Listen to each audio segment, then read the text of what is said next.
Okay, where do you begin? With the good morning, good afternoon, good evening. Regardless of what time it is, I guess a good and respectful manner to start is with a hello. For reflecting on the hello as the petrol of a seed, which in turn came to originate from a flower, which in turn came to originate from a plant, which in turn again came to originate from a seed.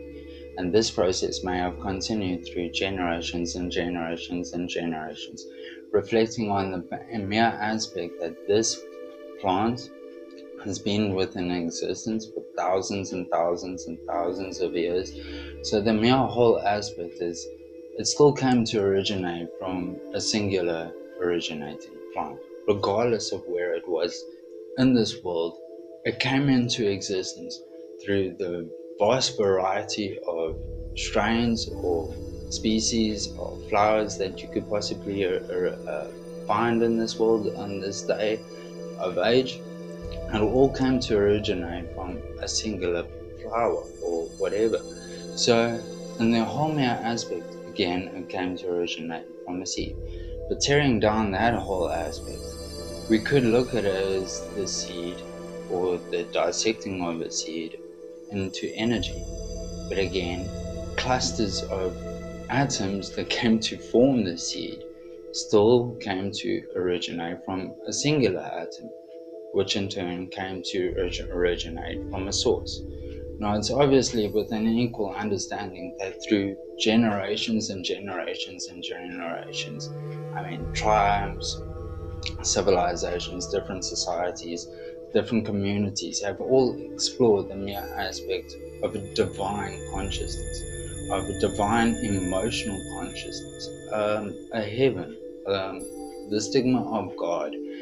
Now, the mere whole aspect is if we had to look at God and the whole aspect, God has often been portrayed as so many different things. The Mayans were worshipping the sun, Hindus are worshipping Shiva, the Buddhists are worshipping the universe, and Buddha, the Rastafarians are worshipping a lion.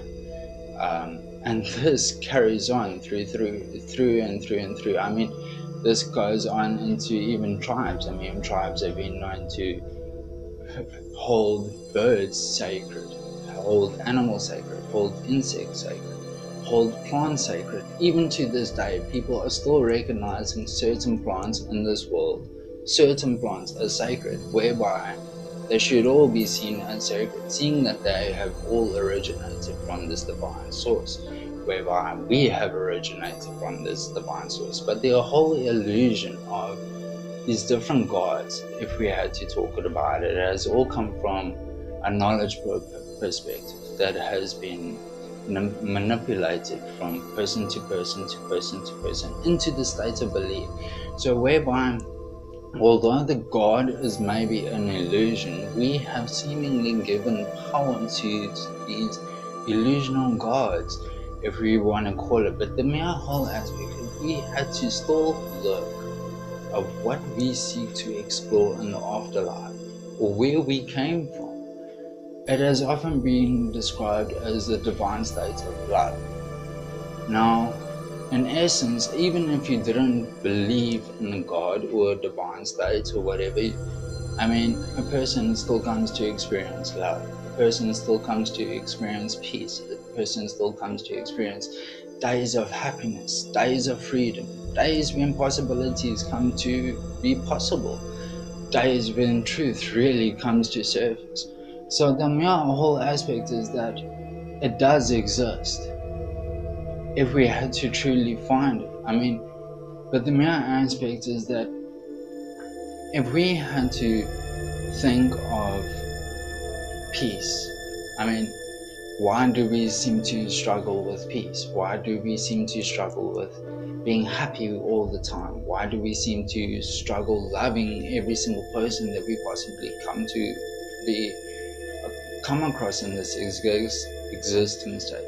Why do we seem to withhold ourselves from freedom? It's obviously, again, it's our thoughts. It's the way that we have come to describe or distinguish or perceive certain knowledge that has come to withhold us from either being free, from either being happy, from either being at peace. I mean, the whole aspect, if you had to look at the ancient art form of meditation has often been described as a state of peace, coming into peace, center balance, if people want to call it. But it goes far beyond that. I mean, yes, you will come to a state of divine peace with practice and practice and practice. I mean, monks have done this for 40 odd years, 50 odd years, and have still not completely come to be totally enlightened within themselves. I mean, even the Dalai Lama even has self-professed that he is still seeking true divinity in this existing state. I mean, to be at peace and love and happy and all of this. I mean, to not be scarred or damaged by the knowledge that we come to be aware of in this existing state. I mean, how can we not be affected when an animal is blatantly brutal by a stick, or how can we not be affected when our own brothers or sisters are brutally stabbed or anything like that? But my whole aspect is if we have come to originate from this divine state of peace, it's obviously, or a divine state of love, it's obviously our thoughts that are constantly withholding us. So if we had to look at the ancient art form of meditation, which has explained to let go of thoughts, let go of everything, of all the knowledge that the perceptive mind has come to be aware of in this existing state, of what we have come to distinguish as real and not real, possible and impossible, truth and fiction, love and hate. I mean, all of this has essentially originated from this divine source. I mean, even in ancient scriptures, I mean, on biblical text, if you want to look at the whole aspect of the reflection of ultimate evil as being Satan, or as some beast of sort, it has still come into existence from this initial divine state, which initially created something hectically negative. But if it is to be that negative, I mean, again, it has to be adapted onto our thoughts, because it is only our thoughts that can possibly make a person come into a negative stage. I mean, murderers have come from abusive homes. Molesters have also come from abusive backgrounds. I mean, it all comes into the context of how we have come to perceive and describe this knowledge that we have come into this existing state that has withheld us from this love and from this peace. So if we had to seemingly like somehow let go of it, where would we be?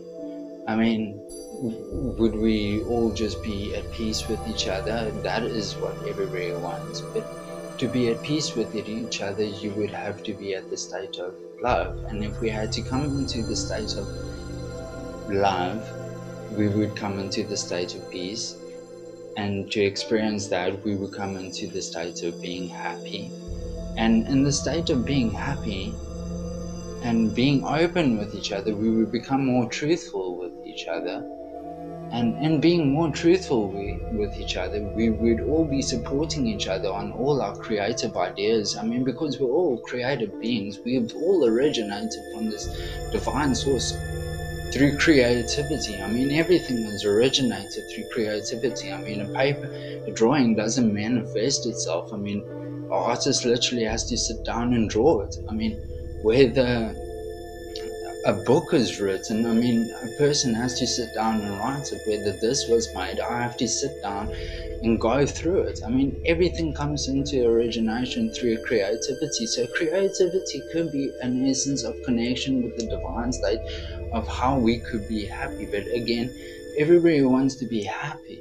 Everybody wants to be free. Everybody wants to be free from a system that seemingly controls an existing state, but yet it only controls us because it controls our thoughts. So if we are to seemingly just like wash away our thoughts, which is near impossible because we are all individuals and we've all got a perception of what's right and wrong. I mean, but that goes into judgment, but the judgment is in the direction of who am I to dictate your life or who you to dictate my life. But judgment should be more of a guidance of, again, towards peace, love, and happiness. I mean, would we come to experience freedom? How can anybody define or possibly ignore the possibility of a divine state when that would be ignoring love, peace, happiness, truth, possibilities, and even that of freedom, which we all seek in this life? Namaste.